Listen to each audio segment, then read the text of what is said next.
You're listening to Clearview Today with Dr. Abadan Shah, the daily show that engages mind and heart for the gospel of Jesus Christ. I'm Ryan Hill. I'm John Galantis. And you can find us online at clearviewtodayshow.com. If you have any questions for Dr. Shah or suggestions for new topics, send us a text to 252-582-5028, or you can email us at contact@clearviewtodayshow.com. That's right. We want you guys to help us keep the conversation moving forward. You can do that by supporting the show. You can share it online with your friends and family. Leave us a good 5-star review on iTunes or Spotify. Absolutely nothing less than 5 stars. I will find you and I will pop you. Hey, we can't threaten violence on the Christian talk show. It's I contacted Stu Epperson over at the Truth Network earlier. He said it was all good. So well, I guess we're good then. So it's all good. I'm not going to pop anybody, but please do leave us a 5-star review. We're going to leave some links right there in the description. Because when you don't, it feels like you pop us emotionally. I get popped every day. Yeah. With the non-5-star reviews. The verse of the day today comes from Micah chapter 7, verse 18. Who is a God like you, pardoning iniquity and passing over the transgression of the remnant of his heritage? He does not retain his anger forever because he delights in mercy. The very first time I sinned, I was worthy of death right there. That's a hard truth to swallow. Yeah. Because, you look at people being born, little babies being born, and they're so innocent and they're so pure. Even my son, I remember. But then there was that time where I saw he was so little, he was so young, but he was just starting to do things where it was like, what are you doing? Why are you challenging me? Why are you going against what I've said for you? Yep. Like, I remember even Gavin, when Holden was just born, Gavin would like try to get in and like kind of push him down. And I was like, I didn't teach him that. Nope. That's just his nature. Yep. But God in his, and that, you know what, that's us too. Because God is looking at us like, why would you do that? Why would you sin like this? Why would you stray from, but he's so merciful. Yeah. He is so merciful. Yeah, that's a great point. You don't have to teach kids how to sin. No. It's just wired into them. But God delights in mercy. God is angry over sin. God punishes sin, and he punished sin in Christ hanging on the cross for us. But God delights in mercy, which is why Jesus came in the first place, because God delights in showing mercy to his children. That's right. That's right. Just want to remind you guys that every single verse of the day is brought to you by the Date the Word app. You can download it for free right now. We're going to leave a link right in the description so you can do that. We got Dr. Shah's book club coming up today. Nice. Lots of great things. We're talking about a book that Dr. Shah is going to recommend to the public. But before we do that, I just have to ask one simple question. Did I do that? Oh, buddy. This is something that happened to me that I thought would never happen in my entire life. This day and age, to read any good news on the newspaper page. Okay, so something happened to me. We took the kids out to see a movie yesterday. Okay. It was Despicable Me Part 4. Cute. Because Squeeze every cent we can from this franchise. I say that we went to go see Despicable Me 4 too. Last night? Yeah. Oh, nice. Yeah. Where'd y'all go? Here in town? Here in town. Okay, we went to Wake Forest. 3 movies and 2 spinoffs wasn't enough. We had to do a 4th one, which is fine. Right. Which is fine. I like taking my kids to the movies. My kids, to be as young as they are usually well behaved in the movies. Especially Gavin. Gavin's nice to sit down. He'll watch that big screen. Holden, he's 3. Holden's 1. Right. I'm sitting there watching it, and Holden is everywhere, just crawling around, just wanting to, just blah, blah, blah, blah, blah, blah. And there's other families. I'm like, hey, Holden, be quiet. So she's like, will you just hold me? He wants the popcorn. Gavin was in trouble. He couldn't have any popcorn because he didn't eat his dinner. So I was like, hey, bud, you're not getting any popcorn. He was like, okay, I understand. I was like, okay, cool. The popcorn's in Ellie's lap. Holden's trying to claw his way to it. Like, we'll move heaven and earth to get over there. She's like, here, just take the popcorn. I'm done. Sit it with him in your lap and just let him eat. Because he just wants to eat the popcorn out of the bag. I said, cool, no problem. I fell asleep. I have never fallen asleep in public. I've never fallen asleep like on a bus, on a car, on a plane. I don't fall asleep in public. You didn't fall asleep in public. And I fell asleep. And the movie's loud. Yeah. Like, this comedy, kids are laughing, kids are squealing. I woke up and the popcorn's in the floor because Holden started crying. He's like, and I wake up. I'm like, what in the world? He's in the floor trying to eat the popcorn off the floor. Oh, gracious! And I'm like, what happened? It didn't even occur to me that I'd fallen asleep because that's never happened. And Ellie was like, why would you let him in the? I was like, I don't know what happened.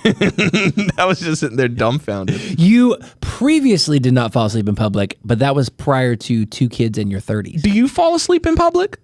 You for real? You fall? Not often. It's rare, but sometimes when we've gone to the movie theater, it's rare that we take all of our kids because that's like a small fortune taking a family of 7 to the movie theater. That's expensive. But you got to be able to get some coupons or something. Golly. But when we went to the theater, I could feel my eyes starting to get heavy, like that real dark room, and it's kind of muffled, and like, I'm alarmed a little bit. I'm alarmed that this means something that I don't want it to mean. Do you fall asleep in public, David? You don't fall because you're young, right? Nicholas, you fall asleep in the movies? No, they're in their 20s, bud. We're in different decades of life. Yeah, true. I don't know. It is what it is. It is what it is. Yeah. It happened. It's okay. And, it's all right. The answer to did I do that is I did. And I did. I 100% You did that, and then Holden did that. I fell asleep, and Holden spilled popcorn all over and was eating it off the floor. I just let him eat it. Yeah. I didn't even bother. Ellie put a stop to it. She didn't like that, but I was like, man. He was like, I'm going to have this popcorn. It was so crazy because I was so disoriented. I was like, I don't even know where I'm at. I'm not disciplining that baby. I don't know what that's not even my kid. That's not even Oh, wait. Yeah, it is. Hey, mine. Oh, wait, where am I? Anyway, that's what happened, man. That was my evening. Write in and let us know if you've ever fallen asleep, movie theater or otherwise, in public, and what was the result. 252-582-5028, or you can visit us online at clearviewtodayshow.com. We'll be back after this. Elizabeth, my darling bride, what would you say is the most beneficial thing you could do for yourself in the morning? Probably drink an entire pot of coffee when sitting. I'd say that's a close second. No, the best thing you can do for yourself is to start every morning with a daily devotional. If only we had one to talk about. Well, as it turns out, we have 2. Right now, you can unlock the power of daily inspiration, wisdom, and spiritual growth in our devotional series, 30 Days Through a Crisis and 30 Days to a New Beginning. Written by our pastor, Dr. Abadan Shah, and his wife, Nicole, the 30 Days devotional series is designed to reveal new biblical truths every single day. That's right, and every day is a new revelation to guide you on your Christian journey toward a more meaningful and purposeful life. You can pick up your copy today from our website, that's clearviewbc.org, or you can grab both books on Amazon, Apple Books, and Audible. That's 30 Days Through a Crisis and 30 Days to a New Beginning by Abadan and Nicole Shah. And don't forget, these are only the first 2 in an expanding devotional series. So keep your eyes peeled for future installments. Thanks for listening. Now let's get back to the show.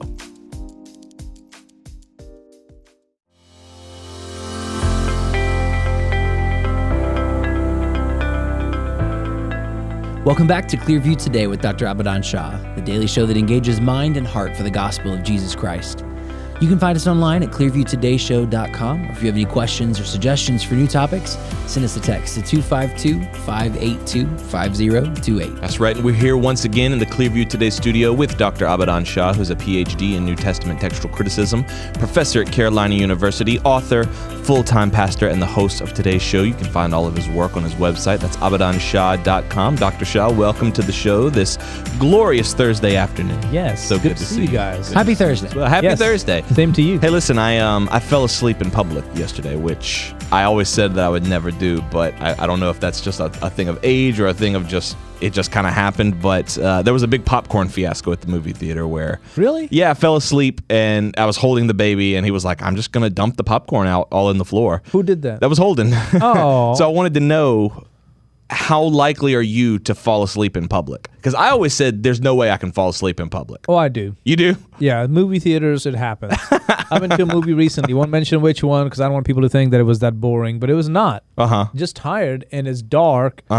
And I just temporarily, So it's pretty easy for you to fall asleep in the movie? Yeah, and even if it's a good movie, it happens. It happens. Mm-hmm. What about a plane? Can you fall asleep on a plane? If I'm really tired. Yeah. I just have always, in my 20s, I never was able to fall asleep, like, in public. First, I couldn't even fall asleep in my own bed, let alone, like, in a car in public. Like, why? I mean, like, you were so wired? I guess so, yeah. I just was like, I would try to lay down, but then my mind would start thinking about something else, and I'd be like, oh, that's kind of fun to think about, or I'll get on my phone or whatever.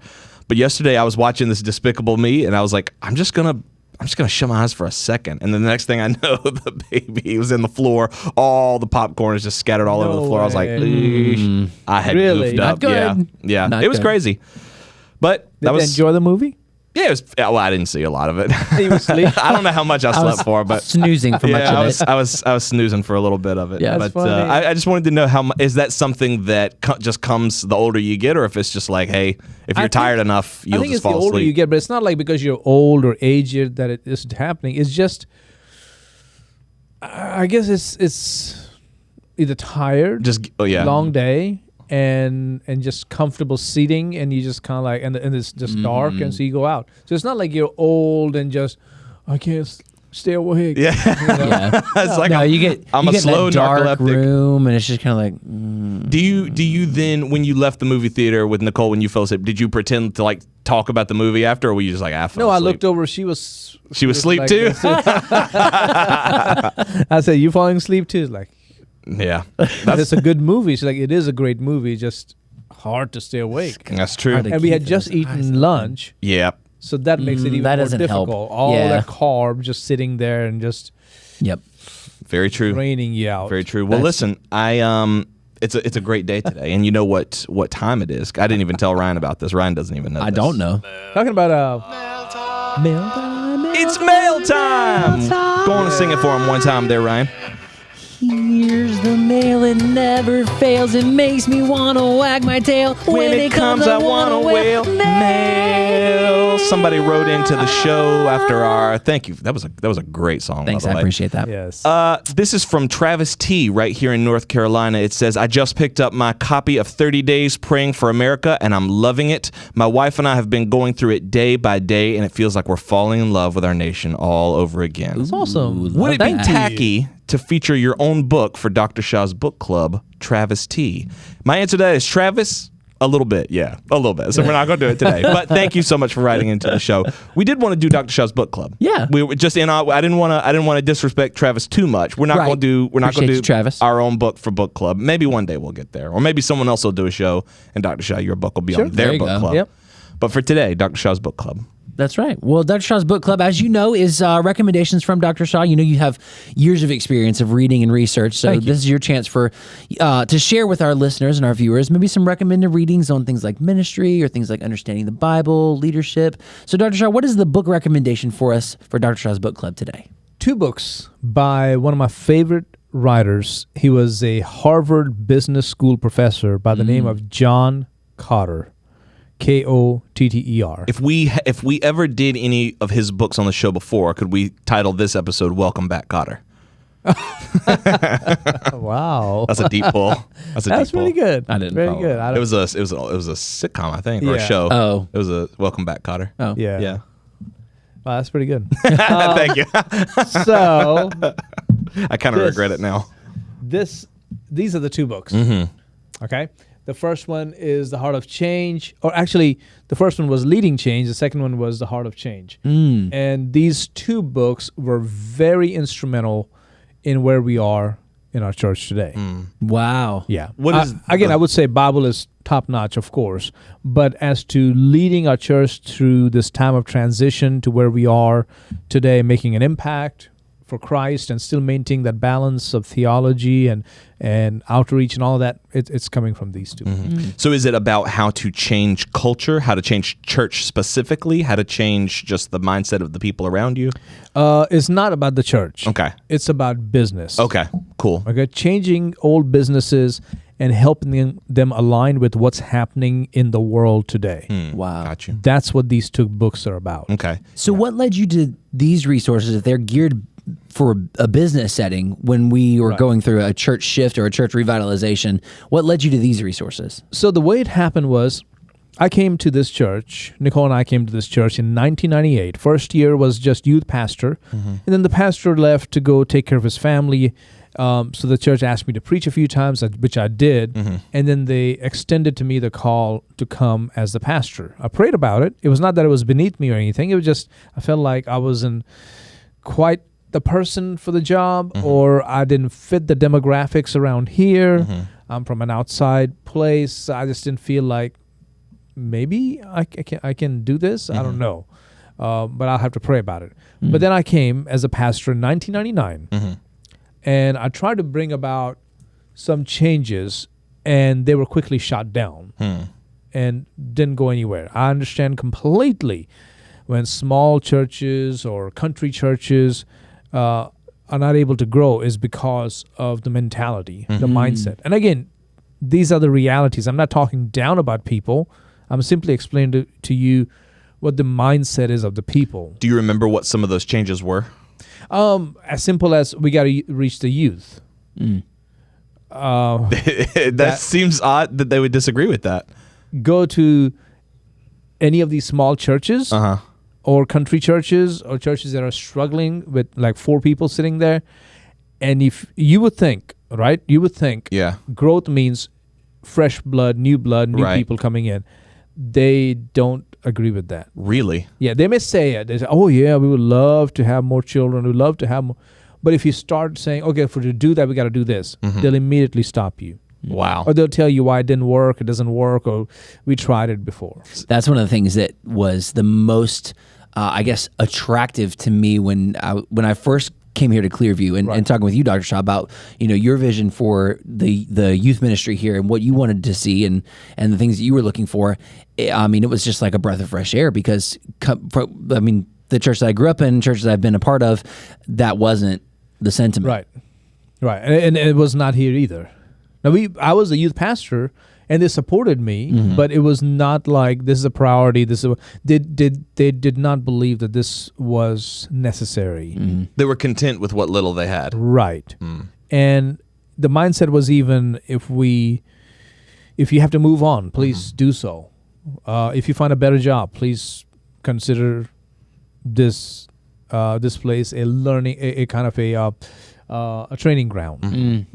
We're okay with you moving on. So there was very much the attitude of, we know that we're slowly dying. We're okay with it. Are they okay with it in their lifetime, or is it like, as long as it happens after I'm gone, so be it? No, they're okay with their lifetime. Wow. They would have been okay with one day shutting down and this would be the last day and that's that. Wow. They would have been okay with that because they saw the realities of we're not growing. Our children, our grandchildren are not coming here. We're in a sort of a bad neighborhood.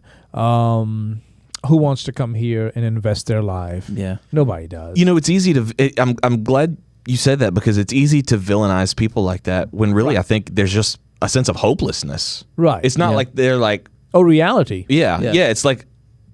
It's easy to think in your minds, well, they're like the Pharisees. They're whatever. They're just old curmudgeons and whatever. But really, it's just... There's a sense of darkness and hopelessness. And there is a place where I think they're responsible, but then also... The pastors or youth pastors who come through there, they're simply using that as a stepping stone to something better. So why should people in those small churches or country churches submit or commit to such big, grandiose ideas and programs and ministries when they know that tomorrow you'll hear from your home church or you're headed back to your hometown or your home state and you'll peace out. And so why invest all this? Right. That's a good point. I mean, you went to a sort of a country church for a while. Oh, yeah. Very much so. So how did that work out? Yeah. I mean, People it was... come and go? Oh, yeah. 100%. In fact, the pastor, the youth pastor who led me to Christ when I was 18, he left. He left for a bigger church, and that rocked me to my core. And then, I was talking to people about it, and they were like, that's very normal. That happens. Of course, you couldn't expect him to stick around. And at the time, I'd only been saved 3 years. So, I developed a relationship with this guy, and I was like, why? Why wouldn't I expect him to stick around? Right. And that was kind of always what it went back to. He was like, well, he's not from here. He got a better job. He's got his own family to think about.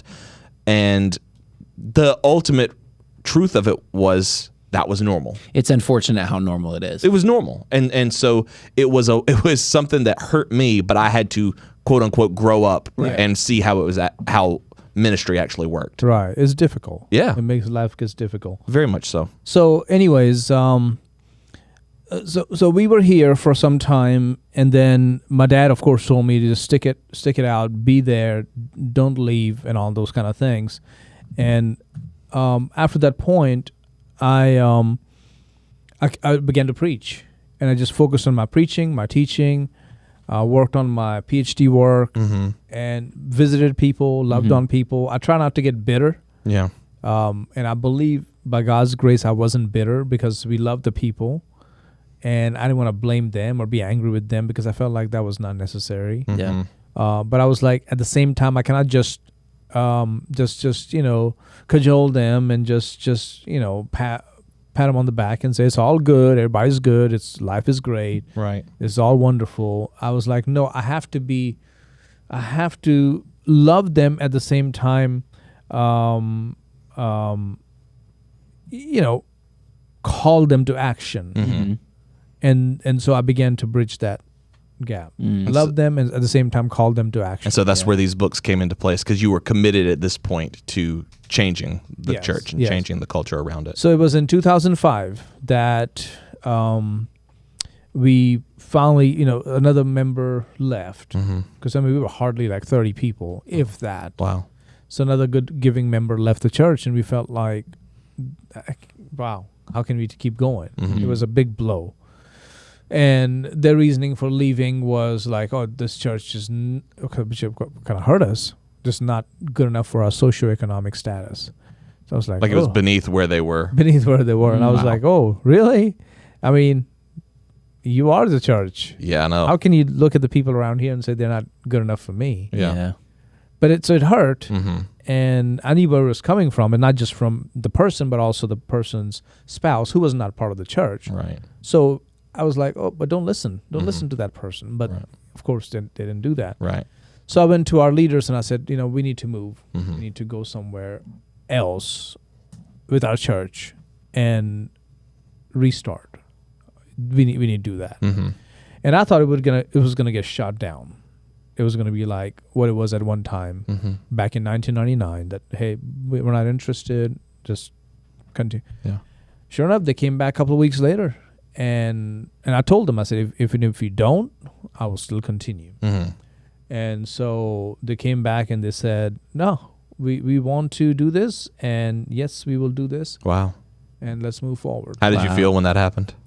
I was a shock. Yeah. It was a shock. I bet. Yeah. But I mean, there was some confirmation that God had set you on the right path, that these people that Yes.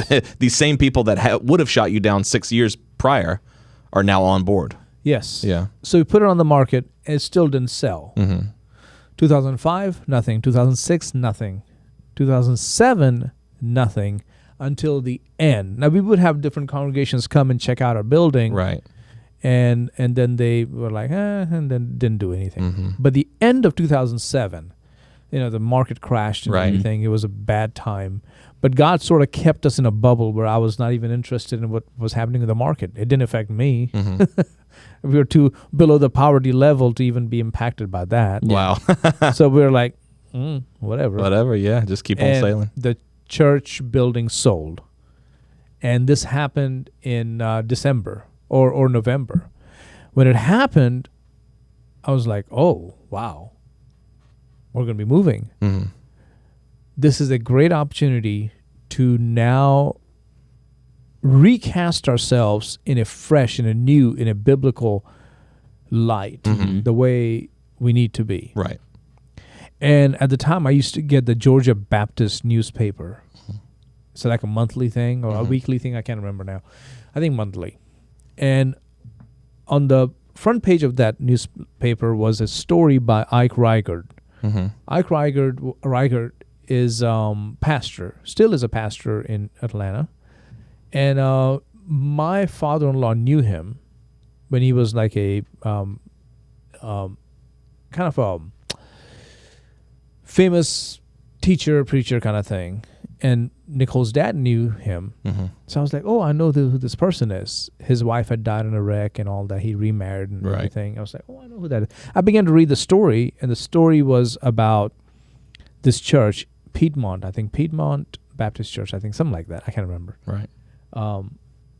How it turned around, how church began to grow, blah, blah, blah. So I was like, oh.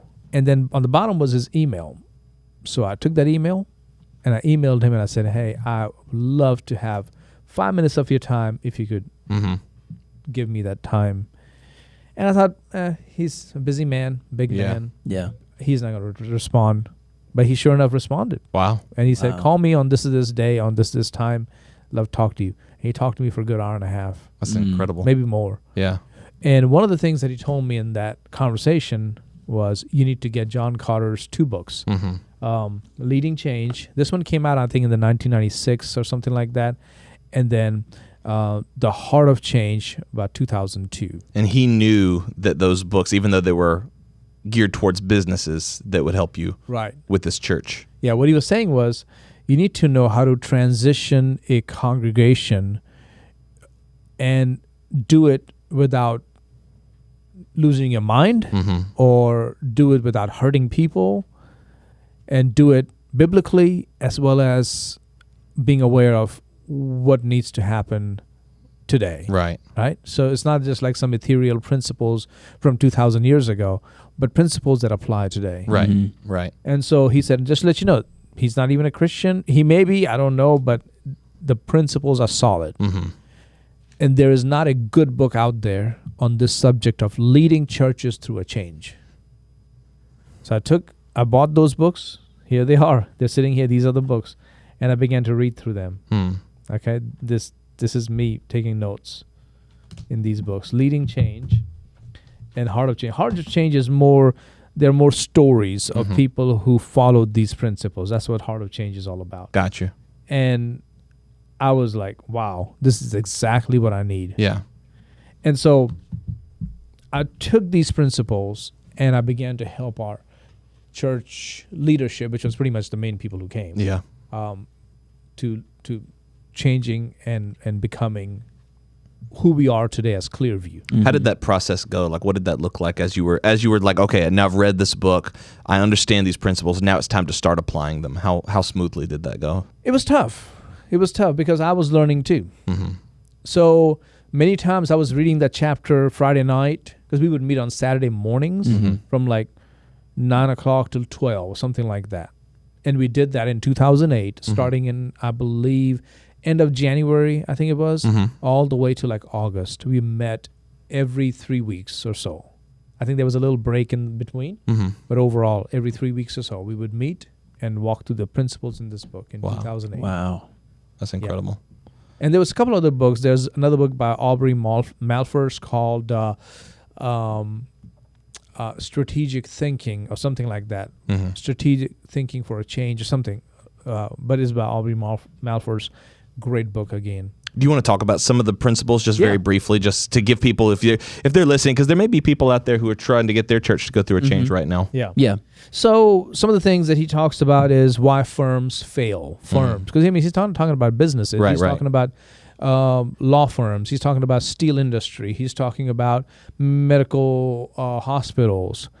He's talking about colleges and universities. That's who he's talking to. Yeah, that's pretty incredible. And he's telling them that you are failing, you're falling apart, or you're dying, and you need to change if you're going to have an impact in today's world. If you're going to have your business growing in today's world, you got to change. So he gives some reasons why firms fail, and then what does it take to have a successful change and the force that drives it. Okay. Then he talks about the importance of having a sense of urgency. This is where it's like an 8-stage process, starting with a sense of urgency. Now, like you need that drive to change. Right. Yeah. So many times I hear people saying, I've seen denominational people coming to help a church go through a process to become contemporary, whatever. I hate to say that because I know they're doing the best they can, but I'm thinking, oh my goodness, you don't understand how to do this, do you? Hey guys, so we need to go back to what Jesus said about the church. We need to be about kingdom building. That's what we got to be. It's just all about the kingdom building. Yeah, and I'm like, oh my word, you're leading them down the wrong path. Yeah, that's not going to help you. Yeah. So apparently you don't know. You got the position, or maybe you said like a 1 or 2 statements that impressed somebody, and now they made you in charge of church revitalization. Oh man. I'm not saying I'm the one for the job. I'm very happy where I'm at, what God is doing. But I'm shocked. I'm like, oh my word, you don't know, do you? Yeah.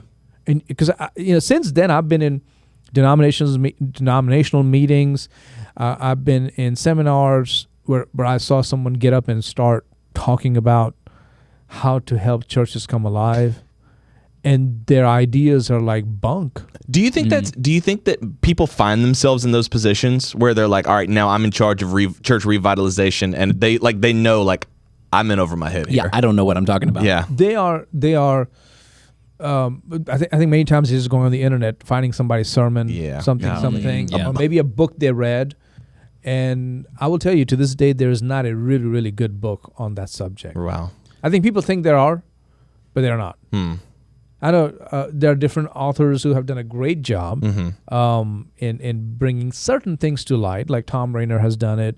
At one time, George Barna, some of the stuff I'm not too keen on. But at one time, he had done a great job with that. You know, Frog in the Kettle is a book that he wrote back in the 90s.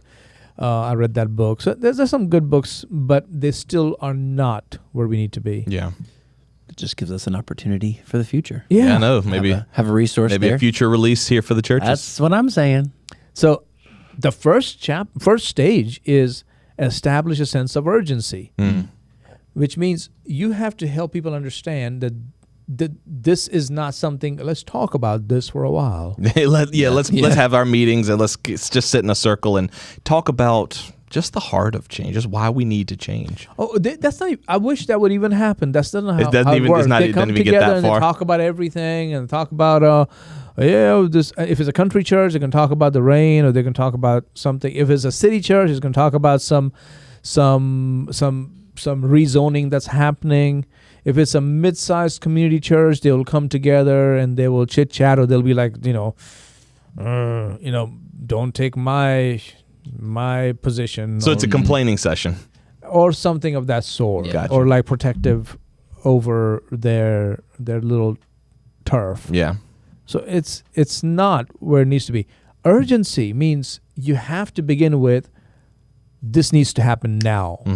It needs to happen now. So for me, the way I looked at it after reading that chapter is, what is the sense of urgency?